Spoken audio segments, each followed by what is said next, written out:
Hello குட்டீஸ், இந்த video உங்களுக்கு பிடிச்சிருந்துச்சுன்னா மறக்காம லைக் பண்ணுங்க, ஷேர் பண்ணுங்க, சப்ஸ்கிரைப் பண்ணுங்க. மறக்காம பக்கத்துல இருக்கிற பெல் ஐகானை பிரஸ் பண்ணுங்க.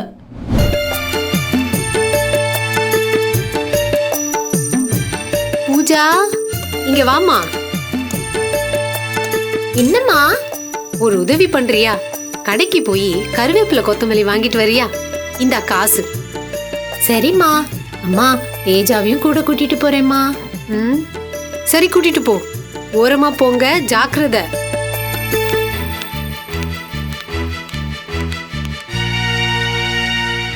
தேஜா, இங்க இவ்ளோ பெரிய சாக்கடை மூடி இல்லாம திறந்திருக்கு பாத்தியா? ஐயோ பாவம், யாராவது தெரியாம விழுந்துட்டாங்கன்னா என்ன பண்றது? உனக்குட்டி நாய்க்குட்டி கூட விழுந்துரும் பூஜா. கரெக்ட். ஒன்னு செய்யலாமா? அங்க ஒரு இரும்பு கடை திறந்திருக்கு, அந்த அங்கிள் கிட்ட கேட்டு ஒரு மூடி வாங்கி போட சொல்லலாமா? வா. என்ன பாப்பா வேணும்? அங்க சாக்கடை குழி திறந்திருக்கு, அதுக்கு மூடி கொடுங்க சார். யாராவது விழுந்துடுவாங்க. அதையெல்லாம் முனிசிபாலிட்டிக்காரங்க பாத்துக்குவாங்க, நீங்க போங்க. இல்ல அங்கிள், அதுக்குள்ள யாராவது விழுந்துட்டாங்கன்னா என்ன பண்றது? அப்படின்னா 500 ரூபா கொடுங்க, ஒரு மூடி போடுறேன். எங்க அம்மா கருவேப்பிலை வாங்கத்தான் 5 ரூபாய் கொடுத்தாங்க. என்கிட்ட பணம் இல்லையா அங்கிள்? அப்ப வந்த வேலையை பார்த்துட்டு போங்க.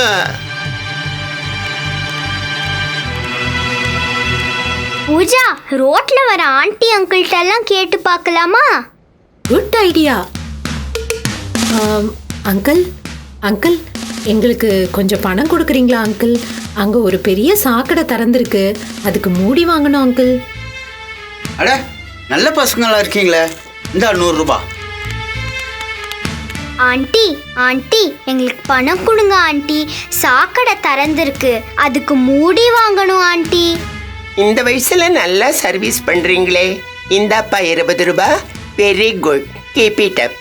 ஐயா, ஞானவேல் ஐயா வீட்டு பசங்க ரோட்ல பிச்சை எடுக்குதுங்க. போய் சொல்றேன்.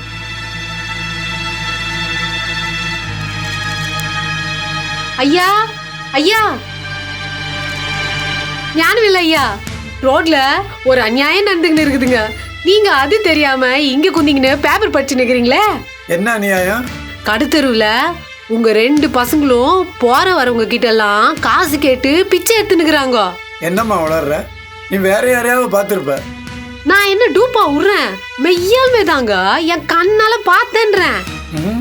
அம்சவேணி, அம்சவேணி, இங்க வா. என்னங்க? நம்ம பசங்களை நீ எங்கேயாவது கடத்தெருவுக்கு அனுப்பினியா?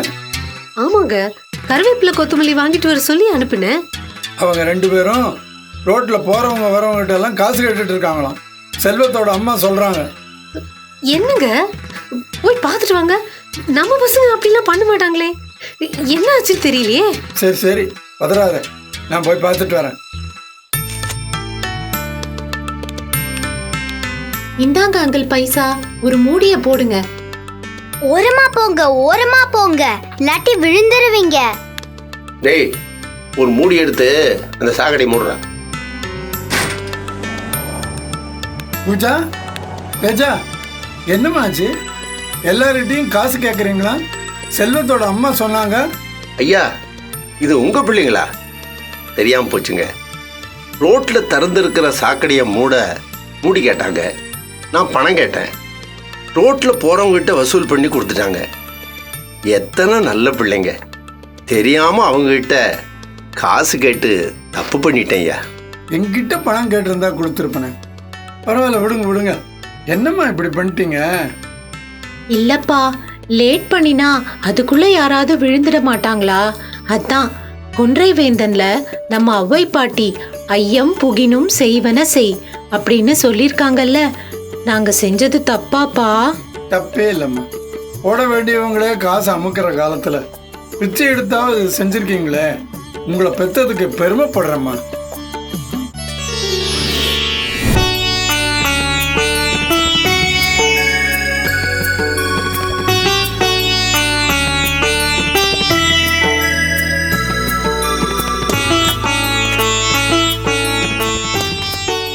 என்னங்க என்னங்க, இங்க வாங்க.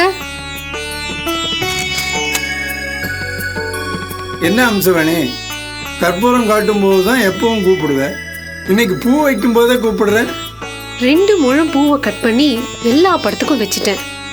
ஆனா ஒரு படம் நம்ம குலதெய்வம் முருகன் படத்துக்கு வைக்க போகும்போது பூ தீந்து போச்சு. ஏங்க இதுல ஏதாவது தெய்வ குத்தம் வருமா? அம்சவேணி, எல்லாம் நம்ம மனசு தான் காரணம்.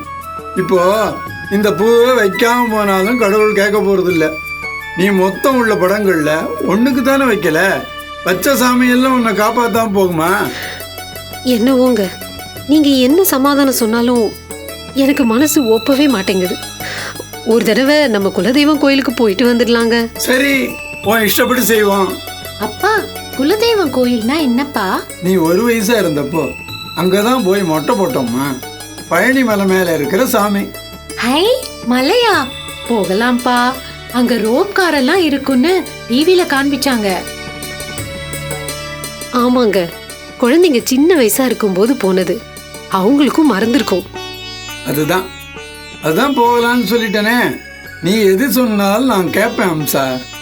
அப்பா, நீங்க அம்மா எது சொன்னாலும் கேப்பீங்களாப்பா? வேற வழி, கேட்கலன்னா சாப்பாடு கிடைக்காதேம்மா.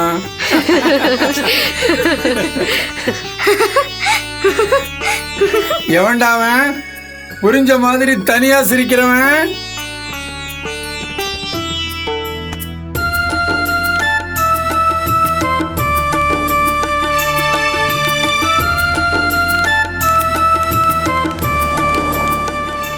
சிங்காரி, நாங்க குலதெய்வம் கோயில் பழனிக்கு போறோம். வர்றதுக்கு 2 நாள் ஆகும். வீட்டை பார்த்துக்கங்க. பால் பாக்கெட் வந்ததுன்னா நீங்களே வாங்கி யூஸ் பண்ணிக்கங்க. ஆண்டி, உங்களுக்கு குலதெய்வம் எது ஆண்டி? எங்க குலதெய்வம் சமயபுரம் ஆத்தா. நானும் வருஷம் போகணும்னு உண்டியல்ல போட்டு துட்டு சேர்த்து தான் வைக்கிறேன். இந்த ஆள் உண்டியில வச்சு குலதெய்வம் கடைக்கு போயிடுறான். சரி வரேம்மா. அக்கா, என் புருஷனுக்கு நல்ல புத்தி வரணும்னு அந்த பயணி மேல முருகன் கிட்ட வேண்டிக்கிட்டு வாங்கக்கா. நான் வேண்டிட்டு வரேன் ஆண்டி. செல்வமும் நல்லா படிக்கணும்னு வேண்டிட்டு வரேன். என்ன? நல்ல குழந்தை வர சொல்லோ. எனக்கு பஞ்சாமிர்த டப்பா 4 வாங்கியோ பெருசா. சரி ஆண்டி.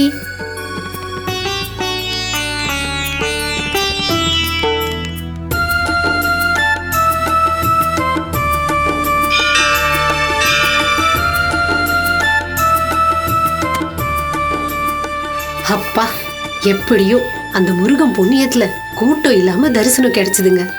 இப்பதான் எனக்கு நிம்மதியாச்சு. அப்பா, குலதெய்வம்னா என்னப்பா?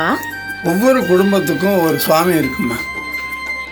அது முருகனா இருக்கலாம், சிவனா இருக்கலாம், சமயபுரம் மாரியாத்தாளா இருக்கலாம், ஏன் இயேசு, அல்லாஹ், புத்தரா கூட இருக்கலாம். மனுஷனுக்கு கஷ்டம் வந்தா அவங்க குலதெய்வத்தை வேண்டிக்குவாங்க. உடனே அந்த தெய்வம் வந்து நம்ம காப்பாற்றும் அப்படின்னு மனசுல நம்பிக்கை பிறக்கும். அப்போ நமக்கு கஷ்டங்களை எதிர்த்து நிற்கிற தைரியம் கிடைக்கும். அப்பா, நேத்திக்கு கிளாஸ்ல கொன்றை வேந்தன் பாடம் நடத்தினாங்கப்பா. அதுல ஒருவனை பற்றி ஊரகத்து இரு அப்படின்னு ஔவையார் எழுதியிருக்காங்களாம். அப்படின்னா என்னப்பா? ஒருவன் அப்படின்னா கடவுள், கடவுள் ஒருவனை. அகம் அப்படின்னா மனசு. ஒரு கடவுளை மனசுல கெட்டியா பிடிச்சுக்கிட்டா நமக்கு வர கஷ்டங்களை எல்லாம் ஈஸியா சமாளிக்கலான்னு அர்த்தமா. என்ன ஸ்கூல்ல யாராவது அடிக்க வந்தா நான் அம்மா அப்படின்னு கத்துவேன். அப்போ உனக்கு அம்மா தாண்டா தெய்வம். அவனுக்கு மட்டும் இல்லம்மா, எல்லா குழந்தைகளுக்கும் பெற்ற தாய் தான் கண் கண்ட தெய்வம். வாங்கடா கண்ணுங்களா. இன்னும் நீங்க நிறைய கதைகளை பார்க்கணும்னு ஆசைப்படுறீங்களா? அப்போ உடனே இந்த சேனலை சப்ஸ்கிரைப் பண்ணுங்க. நண்பர்கள், குடும்பத்தாரோட சேர்ந்து மேஜிக் பாக்ஸ் உடைய வீடியோ பார்த்து மகிழுங்க. மேஜிக் பாக்ஸ் தமிழ், சந்தோஷமா பல விஷயங்களை கத்துக்கக்கூடிய களம் தான் இது. சப்ஸ்கிரைப் பண்ண மறந்துடாதீங்க.